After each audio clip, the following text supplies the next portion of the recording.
Two Rivers Talks is brought to you by Two Rivers Biz Starts. Also by Two Rivers Main Street. And by Raleigh Point Economic Advising. And by viewers like you. Thank you.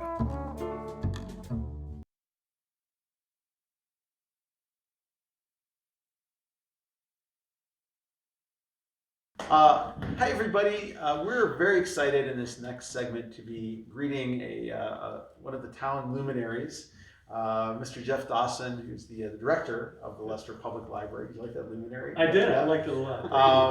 No, but seriously, you're a guy involved in a lot of things around the city. You're on the board for the Woodtype Museum. You're involved with multiple committees and organizations. And you're also an amazing photographer, which is one of the things we were hoping to talk with you a little bit about today on the show. Thank you. Yeah. Thank you. Yeah. So I know you've been a guest on the show before. I have. You kind of know the drill. I do know the drill. So go ahead. All right. Well, I do have a question for you. That's hilarious. He's a nut. Anyway, you've got to crack him once in a while. Yeah. When we last talked to you, that was almost 11 months ago. Wow. I know, it's gone by really, really fast. And one of the things that you were on the verge of doing, or in the process of doing, was moving everything around in the library. Correct. I want to know, how did that turn out, and did you have to readjust much afterwards? I'm really glad you brought that up, because we're going to do that in January 2021. And we just now are launching our capital campaign. We're doing a soft launch. It's called the Magic Carpet and campaign, because we are putting in brand new carpet. Okay. Along with that, we're pulling collections away from the windows so that people can sit in comfortable seating. We haven't done any of that, and I'm glad you remembered, though. Yeah. Good memory. Thank you. I wish we were done with it, because we're now just getting rolling on raising the money. Okay. It's new technology, new electricity that runs underneath the carpet. Okay. It's called Thread Technologies that will allow us as library staff to put electricity where we want it in the library.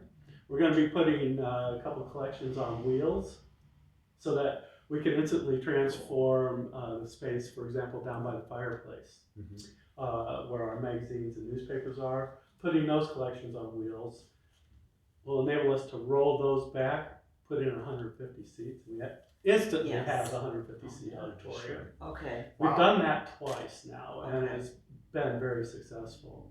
And it's a lot cheaper than building a 100-seat auditorium onto the side of the library. So our fundraising efforts over the course of the next year will be much less than that. But we're still, we just now launched a soft launch on our Magic Carpet project, and whereby we are asking people to invest $20 or so. With each checkout at the library, we hand out an envelope, and we ask you to put $20 in the envelope. Okay. And that will purchase one carpet square. And so, we've already raised about $180, and we just launched this on Tuesday. Oh, really? So, it's a nice soft launch. We wanted to maybe get into that feel-good gift giving at the end of this year.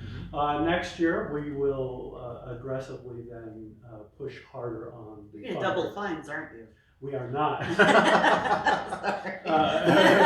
We are not. And I want to be perfectly clear, too, that while we're asking for these donations in the envelope, $20 nominal donation, it doesn't bother me when you don't give. Right. And I think that the best way you can possibly support our public library or any library is simply go check out books. Okay. Yeah. That's the best way you can get out there and support what we do. That's why we're there. And without people coming through our doors, without people checking out our materials, why bother? Right. So I'm happy to say, we're prepared if people give us a little pushback on that. Sure, we are a tax-based entity. So I don't want people to feel that we were doubling down on taxing. But at the same time, we understand the community we live in, and we have a really wonderful and vibrant library. But we need a little extra kick to Right. get us through this next project. Yeah. So we're really looking forward to this campaign. We have staff is really involved to the point that Terry Ale, our youth coordinator, her daughter designed the logo. How old is her daughter now? Well, she has 3 daughters, and this is the middle one. Okay. She's in, sorry, Terry. I think she's in 6th or 7th grade right now. Oh my And gosh. the design is amazing. Really? Oh, really? I don't know if you guys know Susan Murtaugh. I know, yeah, Susan is her teacher, okay. and she has a very she's talented and gifted in graphic design at a very young age. So it's just wonderful. This is getting the whole community, all Right. ages involved right from the get go. That's wonderful. I was just going to interrupt you for a second. I was just going to say that when it comes to your fundraising efforts, the people in this community are they like to participate in ventures like this. I mean, look what happened with the Christmas ornaments on Absolutely. our lampposts. Good example. And Todd and I talked about that earlier in our spiel. Mhm.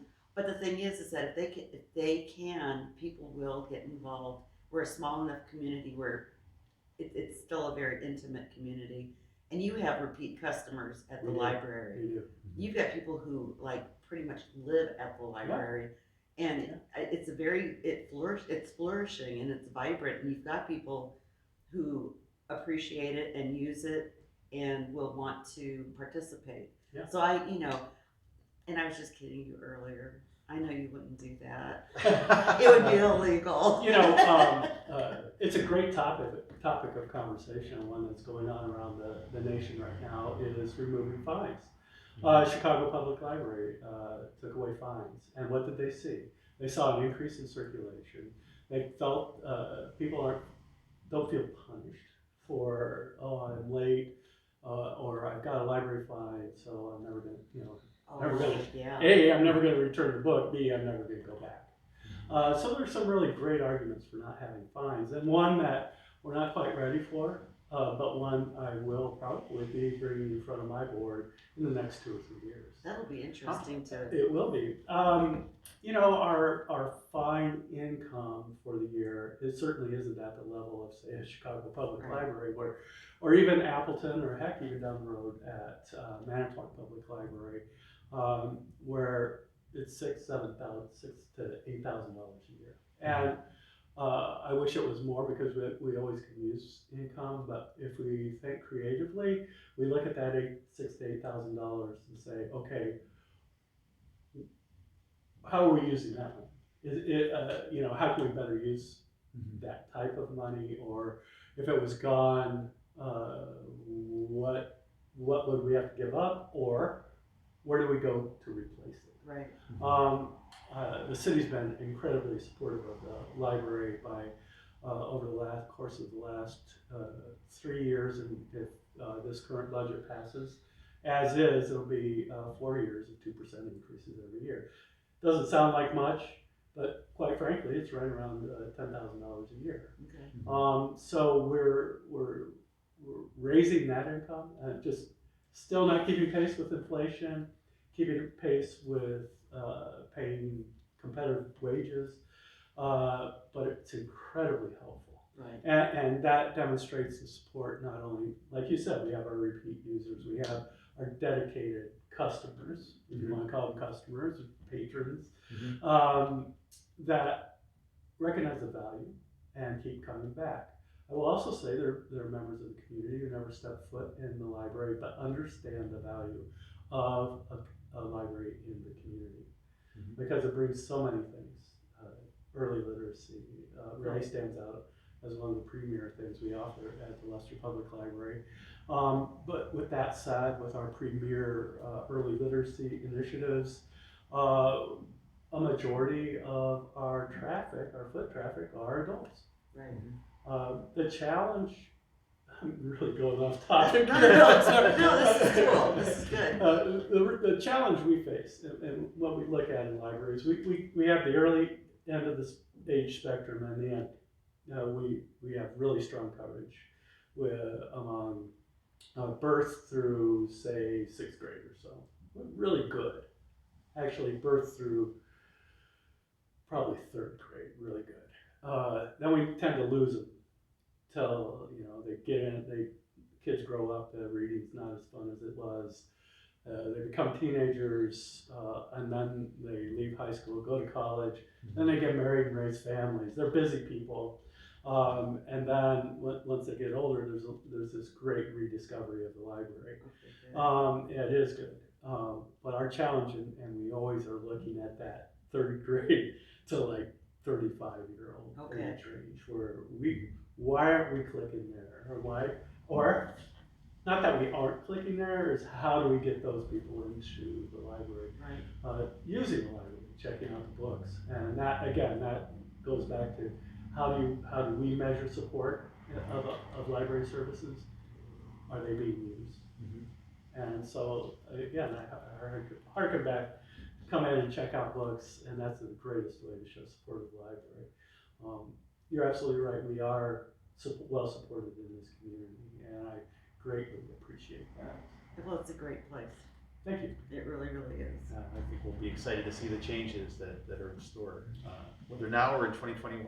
Well, the thing is, Todd, what's happened, that library now is 22 years old. Wow. It's hard to believe. It still looks great. It's very new, yeah. I think the architecture has really stood the test of time. I think the interior is doing really great. But wear and tear is starting to show.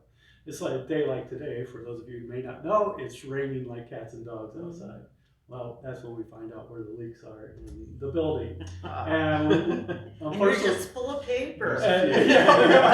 And we want to have a brand new carpet, so Right. we don't want leaky windows, we don't want leaky roof. Right. So I was running the numbers, with our initial goal of $350,000 to pay for the carpet and all the wonderful things we want to do, is okay, how do I squeeze in fixing the windows, fixing the roof, Right. Still within that $350,000 price tag that I was set for ourselves. I don't know if I can, but hopefully the community will respond in the way we think they will. Write some grants, stuff like that.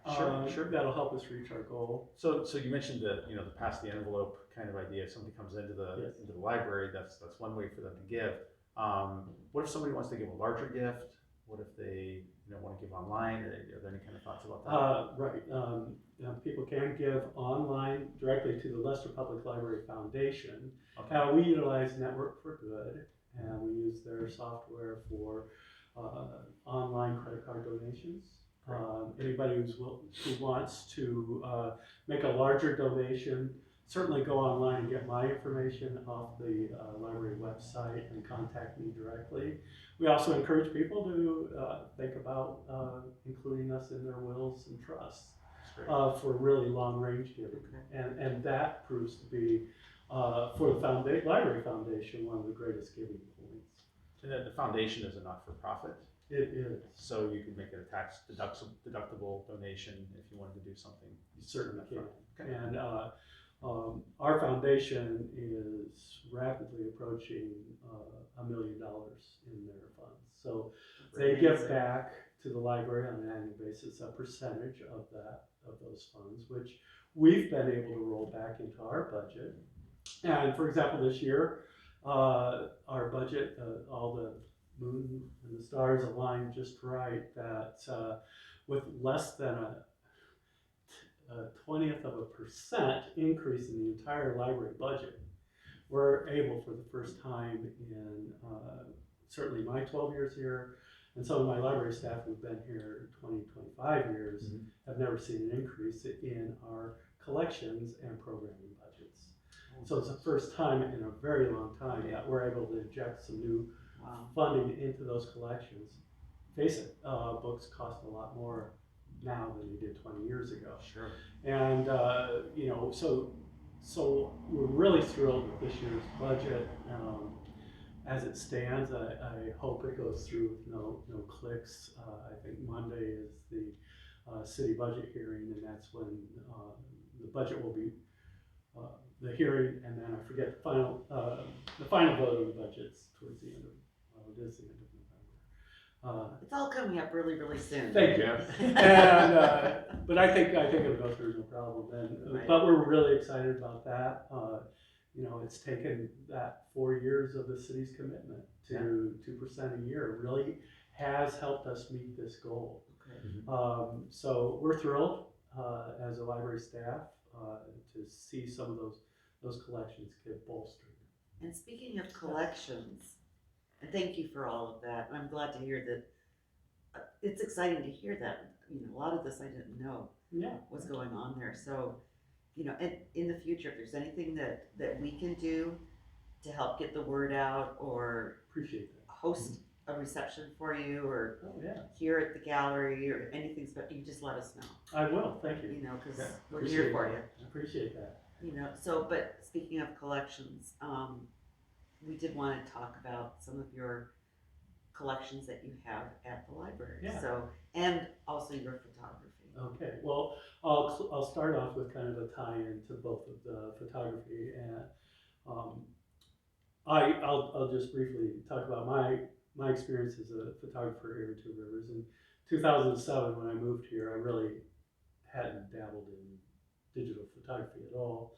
But it's kind of at the beginning of some of those, not the very early stages, but heck, MySpace was popular. Just sort of dating myself there. And cameras were just getting good enough to do digital, kind of stuff. Right, Yeah. and not everybody had a digital camera on board their phone quite yet. We were getting there, but not quite yet. But I had a digital camera I purchased to take photos of my dogs, and then what happened was I blew the dust off of that in 2007 and thought, well, I'll start a Flickr account, and that'll help promote the library, through my MySpace account. Sure. But I loved Flickr. It was really a wonderful. It was so much fun. And it still is fun, but I think social media's changed over the course of the last 12 years. And Flickr's kind of changed hands a couple of times too. Several, more than once, more than 5. But it still stands true as probably my favorite social media because I enjoy the photography. So what I did was dusted off my new digital camera and acted like a tourist in town because I was new to town and took pictures of the town. Obviously started with pictures of the library and inside the library, outside the library, books, magazines, newspapers, staff. They were getting tired of me. Get out here, Jeff. So I did. I got out and I went into the community and I went to events, Ethnic Fest, Apple Fest, Kite Fest, and drug my camera along and started taking pictures, sharing back to the community. Well, hey, here's what you look like. Hey, this is a great place to live. Look at this beautiful lake. Obviously, one of my favorite photo opportunities is Lake Michigan. It's just amazing. The Two Rivers, beautiful. This country is amazingly beautiful. Yes. And no end to it. 12 years later, I still get a thrill out of going out and taking photos of like today when the waves are high, and it's a lot of fun. It still remains fun for me, but I was able then to translate that fun, my enjoyment of digital photography, to help promote not only Leicester Public Library, but the city of Two Rivers. Because it was at that point when I was doing research on coming here for a job, I noted, there's no photos online. And now there are. That's been taken care of, not just by me, but with anybody with a telephone with a digital camera on it. But so it was thrilling. It was a lot of fun. I was able to go to events, and people were very receptive to seeing themselves online. I didn't know how that would go because there are the obvious privacy issues that you think of. I always try to put myself in a public place, in a public venue where expectation of photography is not, it could happen. And I'd say in the 12 years I've done the photography and all of these pictures, I've had 2 people ask me, hey, I see I'm me or family members on your photo stream. will you take it down? My answer immediately is yes. Right. I'm not gonna fight you on that. But, photographers today have to be really careful, about what you're taking photos of. But I still do it. I still take photos of people at events. Most times I show the camera and people jump in front of it and want to be Right. If somebody's like, no, I get the message. Yeah. Right. I'm not taking your picture. And not, for those people who haven't been to the Flickr account for the Leicester Public Library, we're not talking about a small number of pictures here. This is a large repository of It's images. Huge. Like 28,000 photos. 28,000 photos of Two Rivers. Of Two topics. Rivers. And a lot of that is library related photography. There's a lot of other things There too. are. And it's fairly, I like to think it's fairly easy to navigate the site. You can actually search the site, but I've categorized it as Leicester Public Library events, community events, and then created albums by year, collections by years, and within those collections are albums. So you could go take a look at Kite Fest 2008 and see it. Well, I know, for different things for Two Rivers Talks, I've availed myself of your Flickr photos and the curating that and just tagging everything. Tagging is very important. And putting it into the correct album and organizing it the way that it is. I can just imagine how many hours you have invested in that. That's tremendous. But it's a beautiful thing. Thank you. It has been so easy to use, and I have used such wonderful photos. Thank you. And so sometimes it's like, for Two Rivers Talks, it's like, oh, I really should get out to that event and film it, and then we'll show it. And it's like, now I know Jeff Dawson will be there, and I'll just do a montage of his photos. Yeah. So thank you very much. I've been Yeah. able to stay home on my couch a couple times. So Well, it's a tremendous public resource. Thank you. I know Oh, we've used it, images for the exploretworivers.com website. Yeah, That's out fantastic. there. And the fact that the library makes all those available through the Creative Commons share like attribute license. You got it, yeah. 2.0. Where just with attribution, Yes, you can use them. You can use those photos. You really don't need to ask permission if you're attributing it to. It doesn't have to be to me. I asked Leicester Public Library as the photo owner. It's interesting where some of these photos end up. Early on, I got a call from jazz whistler from Poland. Is that a real name? I got an email. He's a musician, and he whistles. So he literally is a jazz whistler. Okay. That's not his name. That's what he does. It's very descriptive. And I think there's a pianist with him. I whistle. It's what I do. It's who I am.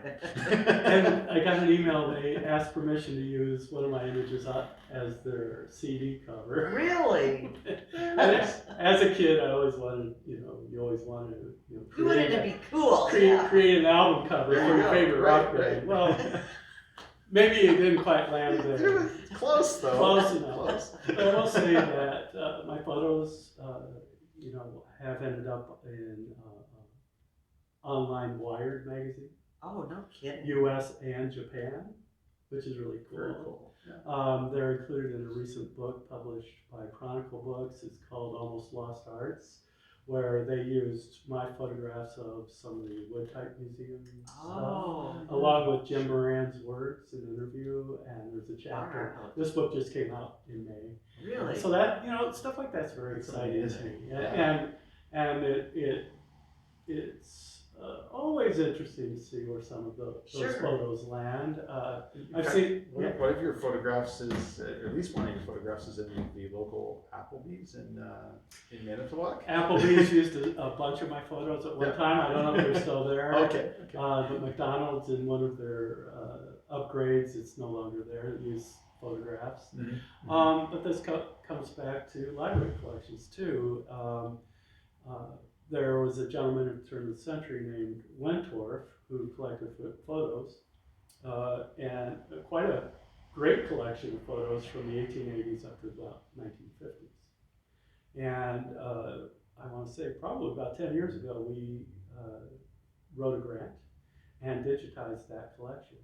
So we have the physical collection of the photographs at the library, but now you can go online and get them and use them.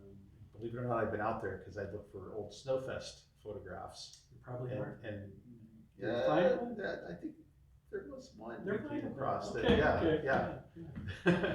It's a pretty big collection, very Yeah. varied, a lot of different photos. So, you know, if you think in terms of what that Wentorf collection, the turn of from the 18th to the 19th century, you can look at my photo collection, not the turn of the 21st century, but coming in towards the beginning of the 21st century. And here's a snapshot. No matter how long, let's say I quit tomorrow taking photographs, there's a 12-year record of, okay, it's a snapshot, literally, in one location.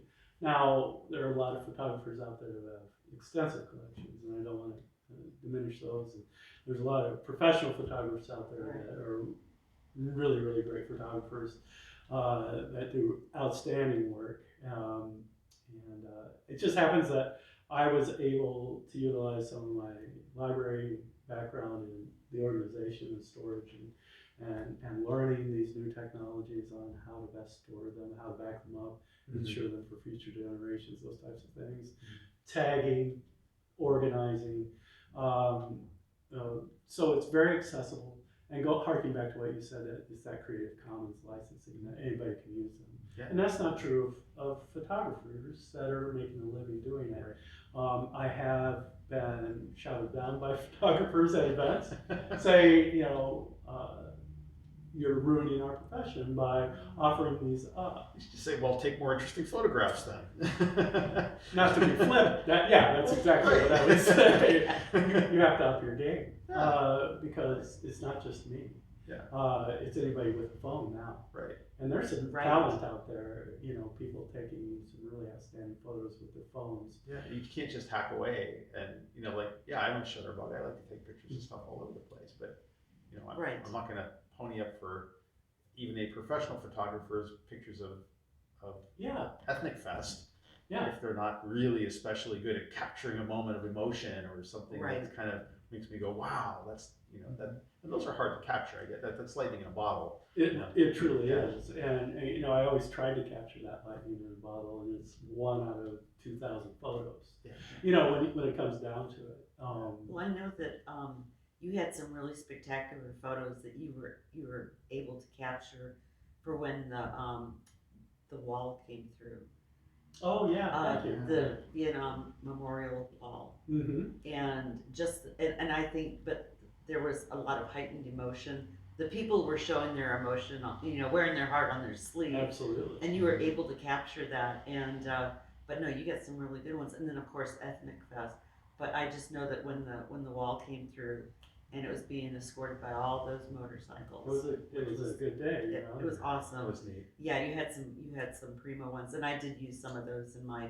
I did a montage on that. Excellent. It was wonderful. Excellent, and you know, it's just being able to be in the right place at the right time, and you know, as we evolve, come to understand that newspaper coverage is different now than it was even 12 years ago when I came here. That sometimes this photo record can become important for future generations. It is very important. You're capturing, like you said, moments in time. We're never going to have them back, and you're getting them, and you know, and for future generations to be able to look. Well, it's like now, if I look back and I look at, you know, photos of the 50s or look at photos of the 60s when I was little, right, and they look ancient, you know, and but you know, it's just really, really interesting. So I'm glad you're doing what you do, because you know, you talk about media coverage and, you know, newspapers, and I'm air quoting that because is there any newspaper coverage around here? Oh, sorry. Very little. Sorry, HTR. Yeah, very little, and so you're picking up the slack. It's been fun, and I've actually learned from HDR photographers. I was able to make friends with Sue. I forget her last name, but you know, we'd be at events. I'd see her, and we'd talk shop. Well, her cameras were amazing, and I would ask her questions. She'd give me tips. She wasn't above that, Good. and I That's think nice. it was a mutual appreciation. Yeah. And you know, I've run into professional photographers and asked for tip or just asked about his equipment or how he's taking pictures, you know. And it's I try to absorb as much as I possibly can, but it doesn't. Nothing beats the experience of getting out there and just taking And you're hundreds of photos. You're out at like everything. Well, you know, Pretty much. I used to be, and before we started up, I was just telling Todd, you know, I can't be at everything, and sometimes it's starting to add up as to where I can be and what I can do. Right. So I'm being very selective now about where I go and what I do, and what I take photos of.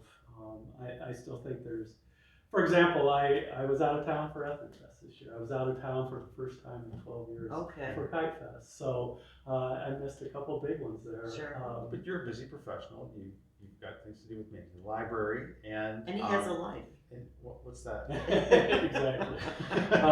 But I mean, like, you know, one of the things you said, you know, that you know, you've got to be a little more selective with your time. I think that's a result of some of the things you're doing are really bearing fruit and doing very well. So, for instance, the work that you're doing with the board of the Wood Type Museum, Yes. you know, is a great example of that. Just how that's exploding. You've got a new director now, Yes. and a lot of amazing things happening over there. Yeah, the museum is on the cusp of going to another level. Really? And it's really exciting. So, yeah, it's so great to be a part of this community. And what I found when I first came here, and I think Todd and Darla, you both can attest to coming to a community and how quickly you became not only a participant, but kind of guiding where we're going. You know, your participation on the city council, what you've done with Two Rivers Biz Starts with the library and your own business, and what you're doing with the branding committee. Actually all three of us are on the branding committee, but I think that work really speaks to community involvement. It's not activism, but it is in a way. It's a love of the community and wanting to see it succeed. I've always said, without this community, why have there's no need for a library, right? Right. So I've been really involved in ensuring and helping to ensure the community's success, and that's a tall order. But I think all three of us have seen some significant changes Oh, yeah. over the course of the last. Well, you've only been here 3 years. Yeah, about 3 years. 3 years. Yep. I'm not sure when you came. 1990. Oh, so you've been here a while. Yeah. And I was 2007, but heck, even that 1990 to now, there's been significant change. I know. Oh, you've seen quite tremendous. a lot. And a lot of that was doing things that nobody sees. It's the infrastructure. It's just making sure we have the bones to be Exactly. here into the future. And once you start having that, like a good police department, a good fire department, a good library, that those aren't the only good things, but the good businesses that then surround all of that. Right. That things start happening, like flowers on Mariner's Trail, flowers in the median, landscaping at the library, just things that start to beautify our community and make it even more approachable, more lovable, soften some of those rough edges. Right. You know, some of my favorite photos I've taken were of the Hamilton factory when it was coming down.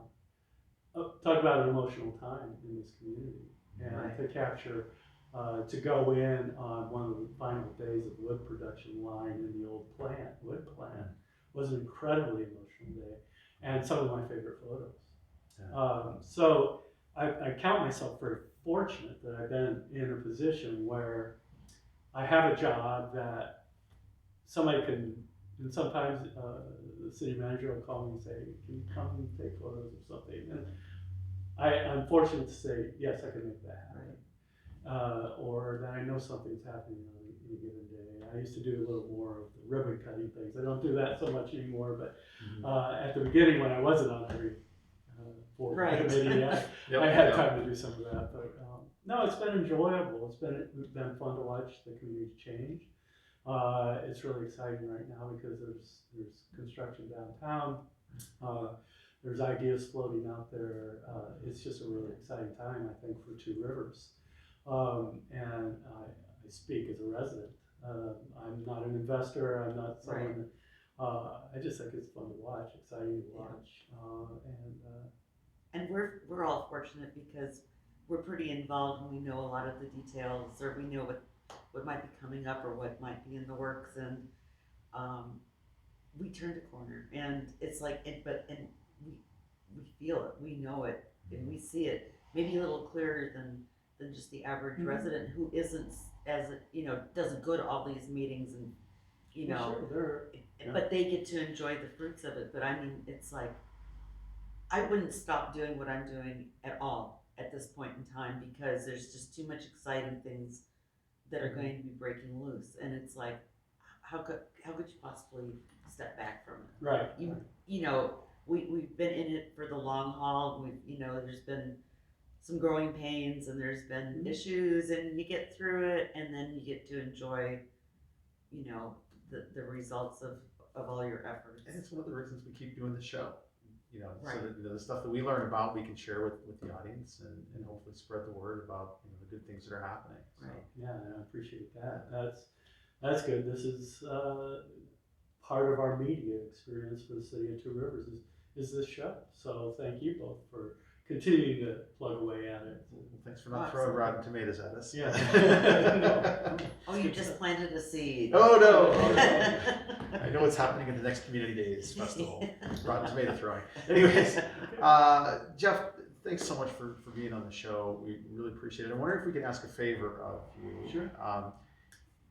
We could certainly show some photographs from the collection, and maybe in some of the scene change, Right. And I'm wondering if you might pick out a few of your favorites Sure. to share with us. That would be Yeah, I'd be wonderful. happy to. Yeah, I'd probably have them somewhere. I think I have some already in an album stashed away. Okay. That'd be so great to Yeah, see. be happy to. And the other favor I would ask is that you come back and visit us again soon. No, I Tell us thoroughly more. enjoy Yeah. this. It's so much fun. You guys make it easy, and of course I know you both very well. Yeah.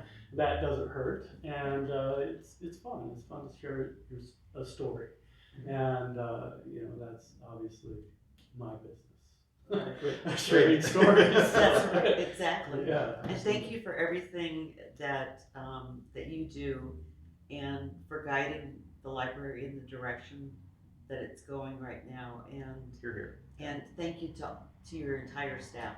Yeah, they're phenomenal. Yes, it's the staff that are the drivers. I think my biggest job is to say, well, okay, what do you want to do? Okay, that sounds good. Then I get out of the way and let them go. Right. And boy, it's been working out for me pretty well. They step up to the plate daily. I think they enjoy what they're doing too. They do. I think so. So that's wonderful. Well, thank you so much. You're welcome. Thank you. Jeff, thanks for being on the You show. bet. My pleasure.